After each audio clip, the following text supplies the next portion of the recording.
Welcome back, day 3 of 2016 Country Jam. My name is Billy Dukes with Taste of Country, and this is Annie Bosko getting set to kick off day 3. Hey guys, hello, hi.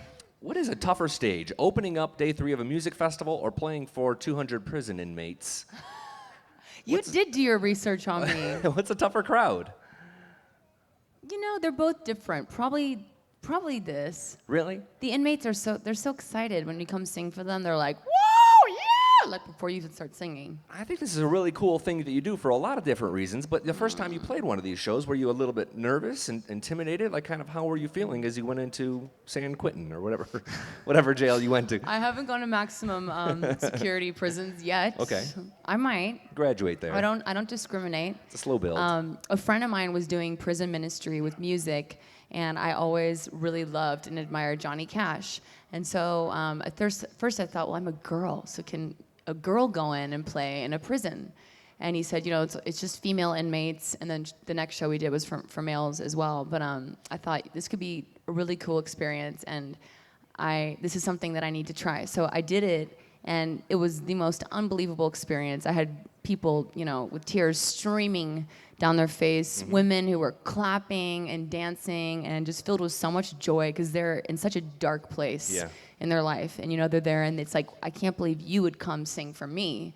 And anyways, it really ends up being rewarding, and you walk away going, that was one of the greatest things I ever did on a Friday night ever in my life. I mean, we have this idea of prison inmates being the worst of the worst, but really there's just a lot of people hoping to maybe get their life right when they get on the outside. So a song like your song, Fighter, probably really resonated with this audience. Oh, absolutely. And people don't realize that, you know, a lot of times it's because they, you know, they're mentally unstable and they just haven't gotten the right care for their mental health.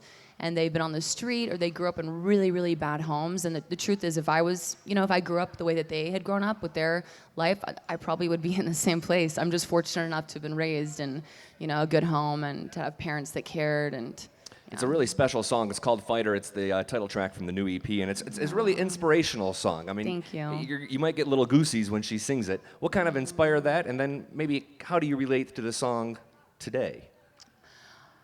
You know, the song, when we wrote it that day, my friend came in and she had abused alcohol and drugs for years, and she's clean. And her dad was really sick and dying of cancer at the time. So I could tell that this was weighing on her. And I mean, we all know someone, a friend or a family member or somebody who's battled cancer or is currently battling cancer. It's everywhere. Horrible. And so we thought, you know, let's write a song for him today. Like, let's write a song for you and what you're going through, and for him, because he'd been fighting it for a while. And so that's kind of really just the spirit of where it came out in the room. And then Danny, who is a close friend and co-writer of mine, he wrote She's Country for Jason Aldean. Absolutely. He wrote I Love This Life. Danny Myrick. Low Cash Cowboys. Danny and he started playing on the piano, which people, you know, they know him as like the rock and roll riffer, like guy, but he came from like the church background, actually, gospel when he was a kid. So he got on piano and just started playing this really beautiful, soulful melody, and then it just sort of came out. And originally it was called On My Feet, and then I lived with it for a couple days, and I thought, this needs like a powerful title. So I thought of when I'm down in the dust, I know I'm going to rise up even higher, a fighter. And that's where it came out. She's going to blow your socks off. Come on down. Let's fill up these white chairs. Annie Bosko, one of the females taking back country radio for the women in country music. Annie Bosko, 2016 Country Jam. Thank you very much. Thank you, Billy. Thank you. Thank you. Thank you.